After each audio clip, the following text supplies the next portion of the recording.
I was invited to talk at the APA, and part of me felt like I should wear one of those hazardous materials suits, that go in with the respirator and the rubber and gloves and everything. But actually, what turned out was that the talk I gave was so popular that we had to move to a larger room. There were a lot of people who were really interested. Some of the vocal comments and questions at the end were quite critical, but at the end, people came up to me and really thanked me. And I made sure to invite everybody to, because a lot of my talk was about human rights and the role of ending forced treatment and looking at trauma, mental diversity, and I invited people to come, psychiatrists to come. There actually are psychiatrists who took me up on that offer and who joined us. So I want to thank them for their courage in joining the protest and coming to hear our point of view. And at the end of the talk, there was a psychiatrist who was very, he raised his hand. He was very upset. He said, "Mr. Hall, I don't like that you're protesting psychiatry. Why are you protesting psychiatry? We have problems with the nursing homes. We have problems with pill companies, medication harming people that don't have psychiatric diagnosis. We have problems with homelessness. We have problems with our elders. We have problems with children. And how come we're focusing on psychiatry?" And so I said, "Well, I think we should protest everything. Sounds good to me." I really think we're on the right page. So it's really significant to me that we're meeting here in New York, not that far away from here, across town. There's a place called the Stonewall Inn. People heard of the Stonewall Inn? You know what the Stonewall Inn is?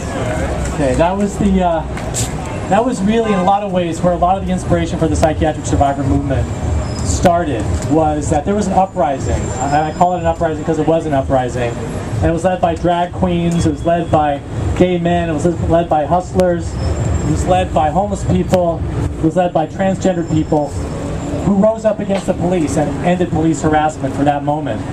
The Stonewall, that was the Stonewall Rebellion, and it kicked off the modern gay rights movement. Pretty soon after that, there were gay pride marches all over the country. There were gay rights organizations. So it's really great for me to really be here with a lot of people that I know and recognize from doing this work for 10 years, that this is a really important liberation movement that we're part of. And it wasn't the APA that decided that homosexuality should be taken out of the diagnostic manual just because they did a bunch of research, or because they looked over the science. Actually, it turns out that being gay isn't a disease. We were wrong. We were in the laboratory. We looked at the Kinsey report. Well, actually, it's not really a problem to be gay. You know what it took for them to take homosexuality out of the DSM? This is what it took, folks. A liberation movement. A liberation movement. And that's what it is going to take. That's what it is going to take. And it wasn't 1973. People often hear that being gay was taken out of the DSM in 1973. It wasn't until 1986. It was 13 years. There was something called ego-dystonic homosexuality. It was still considered a mental disorder. That meant you were gay and you felt distress about it. Well, I thought the distress was caused by homophobia, not by being gay. So there's a lot of confusion about the willingness of the American Psychiatric Association to respond to some pretty basic concepts about mental diversity and what it means to be human.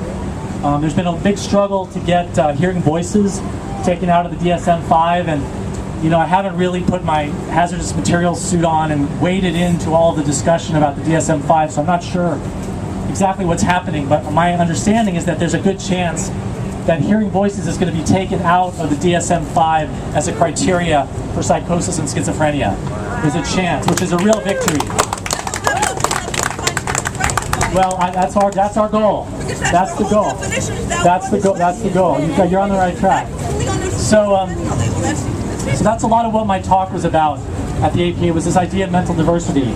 And it wasn't that the psychiatrists did a bunch of research and they figured out that hearing voices was actually a human variation, and many people had heard voices and not have any problem with it at all, just like many people are gay and don't have any problem with it at all.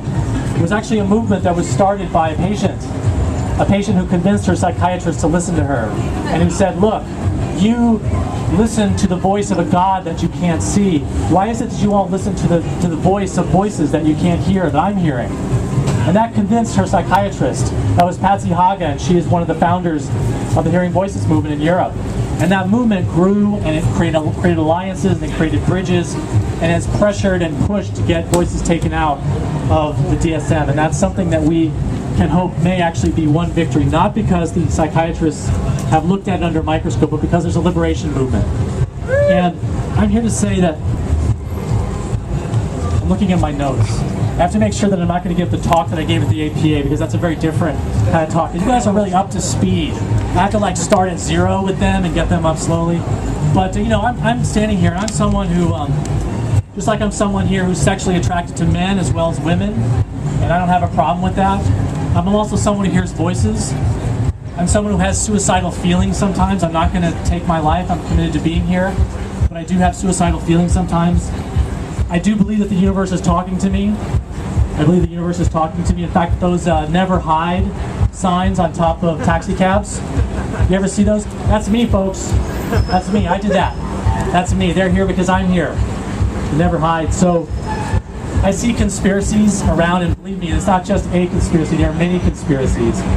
Sometimes I'm mute with fear and I can't communicate. I have really intense moods and energies. Sometimes I feel people's spirits and feel people's thoughts. I talk to nature. I hear nature talk back to me. I go into deep depressions. And I even have delusional beliefs like that the water in New York City is poisoned. Well, actually, that's kind of not so delusional, right? That's actually, so I don't have any problem with any of these experiences. I want all those experiences taken out of the DSM. And the idea is to take everything out so there is no DSM. That's the goal. That's the goal. And I mean, I grew up with a label. I grew up with a label of bisexuality. That I'm someone who's attracted to women, and I'm attracted to men. I've always been attracted to both genders ever since I was a kid. So I said, okay, I'm bisexual. But then something happened. I fell in love with a transgendered female to male person. And I said, wait a second, I'm attracted to men, I'm attracted to women, and I'm attracted to transgendered people. What does that make me? Trisexual? And so then I realized I'm will sexual. I'm just me, okay?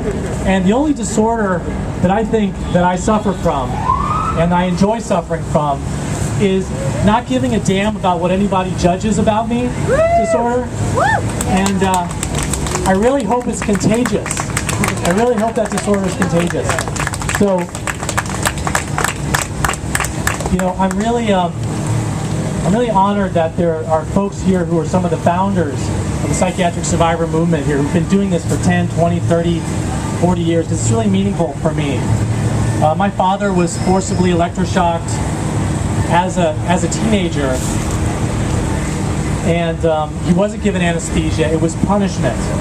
And he told me he rarely ever talked about this experience of being forcibly electroshocked. He said that what would happen to him is he would get into a conflict with his father, who was abusing him.